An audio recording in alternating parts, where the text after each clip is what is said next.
চীন সফরে গিয়ে দেশটির প্রধানমন্ত্রী সি জিনপিংয়ের সঙ্গে সাক্ষাৎ করেছেন রাশিয়ার প্রেসিডেন্ট ভ্লাদিমির পুতিন ও ভারতের প্রধানমন্ত্রী নরেন্দ্র মোদী। এ নিয়ে ক্ষোভ প্রকাশ করেছেন মার্কিন প্রেসিডেন্ট ডোনাল্ড ট্রাম্প। তিনি বলেছেন, অন্ধকারতম চীনের ভেতরে ভারত ও রাশিয়াকে যুক্তরাষ্ট্র হারিয়ে ফেলেছে বলে মনে হয়েছে তার। পুতিন ও মোদি মূলত গত সপ্তাহে চীনের তিয়ানজিন শহরে অনুষ্ঠিত সাংহাই কোঅপারেশন অর্গানাইজেশনের এসসিও সম্মেলনে যোগ দিতে গিয়েছিলেন। সেখানে বিভিন্ন দেশের 200 জনের বেশি নেতা উপস্থিত ছিলেন, তবে পশ্চিমা কোনো দেশের নেতা ছিলেন না। ওই সম্মেলনে সির সঙ্গে পুতিন ও মোদিকে ঘনিষ্ঠ আলাপ করতে দেখা যায়। এরপর আজ শুক্রবার নিজের মালিকানাধীন সামাজিক যোগাযোগ মাধ্যম ট্রুথ সোশ্যালে এক পোস্টে ট্রাম্প লেখেন, মনে হচ্ছে অন্ধকারতম গভীরতম চীনের ভেতরে আমরা ভারত ও রাশিয়াকে হারিয়ে ফেলেছি।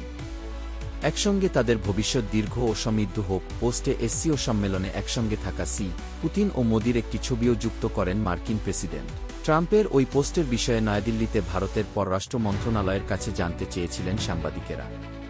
তবে মন্ত্রণালয়ের পক্ষ থেকে বলা হয়, এ নিয়ে তাদের কোনো মন্তব্য নেই। জানতে চাইলে এ বিষয়ে তাৎক্ষণিকভাবে মন্তব্য করেনি চীনও।